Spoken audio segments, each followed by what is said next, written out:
Novo eu aqui, pessoal. Como é que é? Tudo bem aí? Vambora? Mais uma aula, ué. Vamos lá. Bom, então uma aula de língua portuguesa para o sétimo ano, aula 28. E nós temos dois assuntos aqui, tá? Não são muito longos, não. Crônica, prosopopeia. A gente vai entender o que é essa prosopopeia, que é uma figura de linguagem, que vocês provavelmente já conhecem. E a grafia dos verbos terminados em gear, iga e jar, tá? Aí tem uma outra coisa que eu não coloquei aqui, que é a diferença entre viagem com G e viagem com J. Vamos lá, pessoal? Bora lá, então. Bom, primeiro, o que é uma prosopopeia? É a mesma coisa que falar personificação. Mas mesmo assim, o que é isso? Olha, é uma figura de linguagem, ou seja, é uma coisa que a gente usa para enfeitar um pouco o texto, para dar um ar mais poético, mais interessante. Tem um monte de figuras de linguagem, tá? E essa é uma delas. Por que a gente chama de prosopopeia ou personificação? Quando a gente fala personificar, quer dizer dar características humanas, personificar, para alguma coisa que não é humana. Então, por exemplo, se eu falo os meus olhos sorriram. Tem uma música que fala isso, os meus olhos sorriram. Agora, o olho sorri, gente, não é o ser humano que sorri, e ainda assim sorri com a boca, não são com os olhos, certo? Mas eu estou dando uma característica de gente, como se os olhos tivessem uma vida própria, tivessem uma vida de gente, de pessoa. E aí, claro, se fosse uma pessoa, poderia sorrir. Então, estou dando uma característica que que é humana, por uma coisa que não é humana, é uma parte do corpo humano. Tudo bem? Isso é só um exemplo. Então, vamos lá. A prosopopeia ou personificação é uma figura de linguagem que consiste em atribuir características humanas a seres inanimados ou irracionais. O que é inanimado? Que não se mexe, não tem vida. Por exemplo, uma pedra, um copo, um portão, um telhado, a casa, tá? E irracionais. Seres que são considerados irracionais, gente, são animais, que não seja o ser humano, porque o ser humano é um animal, porém é um animal racional. Ele tem racionalidade, ele tem capacidade de falar, de criar, né? E os animais irracionais não têm essa capacidade, certo? É qualquer outro animal, cachorro, gato, etc. Bom, e aí eu coloquei esse desenho de xicrinha sorrindo, chorando aqui para vocês, para mostrar que isso aqui é uma personificação. Eu estou dando vida para a xícara, olha lá, né? É como se elas pudessem falar, sorrir, chorar. Todo mundo deve ter assistido ou ouvido falar daquele filme A Bela e a Fera, certo? No desenho animado da Bela e a Fera, ou no baile, em algum momento acontece de ter um baile, tem um baile, que as xícaras dançam, os talheres, os copos, né? Eles criam vida própria, eles começam a dançar, se mover, falar, sorrir, chorar, etc. Isso é uma personificação, porque está dando vida para uma coisa que não tem vida. Tudo bem? E aí, sim, além da vida, são características humanas, né? Porque os animais, por exemplo, eles têm vida, mas eles não são seres humanos, eles não têm características humanas. Então, fazendo uma personificação, eu tô dando ou atribuindo características humanas para uma coisa que não é humana, tá? Seguindo então. Aí tem um poeminha aqui do Vinícius de Moraes para vocês verem, olha só, olha só. A estrela polar. Eu vi a estrela polar, chorando em cima do mar. Eu vi a estrela polar nas costas de Portugal. Desde então, não seja Vênus a mais pura das estrelas. A estrela polar não brilha, se humilha no firmamento. Parece uma criancinha enjeitada pelo frio. Estrelinha franciscana, Terezinha Mariana, perdida no Polo Norte de toda a tristeza humana. Olha, está atribuindo características aqui, chorar, se humilhar, que são coisas que são humanas, né? E está atribuindo isso a uma estrela. Então, o que o Vinícius de Moraes fez aqui? Ele personificou a estrela, ele deu características humanas para ela. Tudo bem, gente? É bem facinho. Outra, no cotidiano de vocês, cotidiano não, né? Nas coisas que vocês já viram na escola, um exemplo bem legal de personificação são aquelas lendas, sabe? Que, por exemplo, fala assim, tem várias, né? É, Fábula, né? Na verdade, não é lenda, fábula. Tem uma que é a onça e o bode, Tem várias fábulas, né? Onde os animais conversam, têm sentimentos, brigam, se humilham, se apaixonam, etc. Isso que quando acontece isso são uma personificação. Então, nas fábulas, a maioria delas, como são os animais que falam, então a gente pode falar que as fábulas são exemplos de personificação, beleza? Ou prosopopeia, que é a palavra mais adequada, embora seja feia, né? Vamos lá. Falar aqui sobre o poeminha da estrela. Olha, o autor constrói a figura da estrela, atribuindo-lhe características como a capacidade de chorar, de humilhar-se, de entristecer-se, que são características humanas, que lhe confere uma personificação, como eu falei, ou seja, a estrela parece ter vida própria ao comportar-se como um ser humano.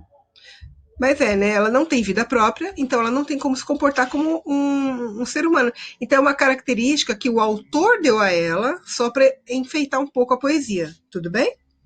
Esse recurso poético é uma figura de linguagem chamada prosopopeia, ou personificação, e possui exatamente esta finalidade: personificar seres inanimados ou irracionais, dar vida a eles. Beleza, gente?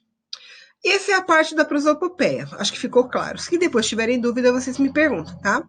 Agora vamos ver aqui como é que a gente escreve os verbos terminados em gear e jar. Olha só. Escreve-se com J a configuração dos verbos terminados em jar e gear. Por quê, gente? Porque tem gente que na hora de fazer a conjugação escreve errado. Então vamos ver. Verbo arranjar. Olha que ele é com J, A, R. Olha que legal o que eu arranjei para você treinar. Então tá, nessa coluna da esquerda, onde tem os verbos arranjar, viajar, encorajar, enferrujar e gorjear, são verbos que estão no infinitivo, lembra? Verbos que não estão conjugados, terminando em R. Então, quando eu vou fazer a conjugação do verbo, você tem que ficar atento para o seguinte: se no verbo sem conjugação, que é o verbo ali no infinitivo, terminado em R, a palavra estiver com J, nesses casos aqui, quando você fizer a conjugação, sabe do que é conjugar? Eu, por exemplo, né? Arranjar, eu arranjo, tu arranjas, ele arranja, nós arranjamos, vós arranjais, eles arranjam. Você tem que, se o verbo no original dele, que é o sem conjugar, que é no infinitivo, ele está com J, quando você fizer a conjugação dele, ele também tem que ser com J, tá? Porque tem gente que confunde e escreve com G, por exemplo, e não pode. Então, olha lá, olha que legal que eu arranjei para você treinar. E do verbo viajar? Olha lá. Espero que os amigos de Maluquinho viajem nas férias. Por que aqui é viagem com J? Porque a gente sabe que tem uma viagem com G, não é? Aguenta aí um pouquinho que daqui a pouco eu falo. Ainda é o assunto da aula de hoje, tá? Olha o outro verbo, encorajar. Tomara que Maluquinho se encoraje a se declarar para Julieta. Encoraje. Então, se o verbo no infinitivo, ou seja, sem a conjugação, estiver com J, quando você fizer a conjugação, você tem que colocar com J também, tá? Olha o próximo. Enferrujar, desculpa, enferrujar. A porta do esconderijo da turma enferrujou. Enferrujou é qualquer objeto de ferro que pega a água, fica assim ao relento, ele acaba enferrujando, né? Ele cria um bolor do ferro, que é a ferrugem. E aí ele estraga. É isso, tá? Então, se o verbo enferrujar tem J, não G, aqui enferrujou, que é conjugado, também tem que ser J, beleza? E aí o verbo gorjear. Gorjear, gente, é aquele barulhinho do passarinho. Ele está cantando, ele está gorjeando, tá? Então, olha lá, os pássaros gorjeavam lindamente. Gorjeavam, está conjugado, mas vem do verbo gorjear. Se o verbo gorjear é com J, aqui também tem que ser, beleza? Bom, sobre a terminação dos verbos, gente, é isso. Vocês têm atividades no livro. Quando vocês fizerem, se surgir dúvida, vocês me perguntem, beleza? Mas a gente falou da viagem com G e viagem com J. Gente, eu acho incrível como tem gente que ainda erra isso. Tem que ficar atento, porque é fácil. Fique atento, tá? É fácil, olha só. Qual que é a diferença entre eles? A palavra viagem com G é um substantivo e a palavra viagem com J é verbo. Quando for substantivo, você tem que escrever com G. Quando você escrever o viagem verbo, você tem que escrever com J. Olha só. Viagem. Viagem é um substantivo feminino e indica a ação de viajar, tá? Ele indica a ação de viajar, mas aqui não é uma ação. Olha lá, viagem Segundo o dicionário, olha, viagem é o ato de ir de um lugar para o outro e o resultado desse ato. O percurso para se deslocar a algum lugar. Espaço que se percorre durante uma jornada, tá? Então, a viagem é o nome que eu dou para essa ação que eu vou fazer de viajar. Tudo bem? Então, é com G, G de gato. Agora, quando eu falo, eu pego a viagem e vou fazer dela um verbo e conjugar, aí é com J. Olha só. Viagem com J. Também é correto escrever viagem? Sim, é correto escrever viagem, mas depende como e aonde você vai escrever. Mas essa se trata de uma forma verbal de viajar. Ela pode aparecer conjugada na terceira pessoa do plural, do presente do subjuntivo ou no imperativo. Assim, a palavra deve ser grafada com J.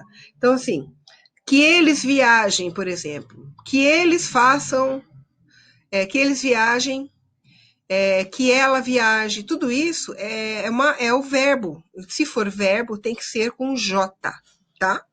Tudo bem? Olha os exemplos aqui. Antes de sair de férias, é importante programar um roteiro para a viagem, né? Para essa ação de viajar, que aí no caso aqui é um substantivo.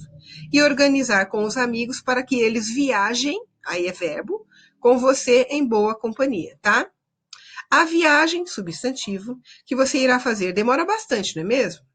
É provável que você viaje, verbo, hoje, não é?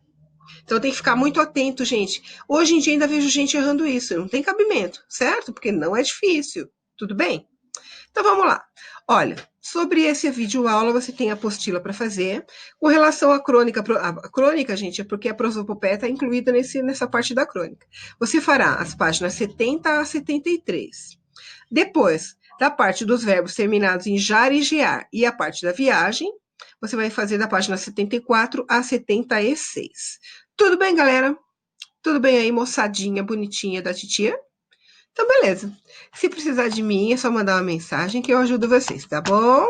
Beijo, tchau, tchau, até a próxima aula.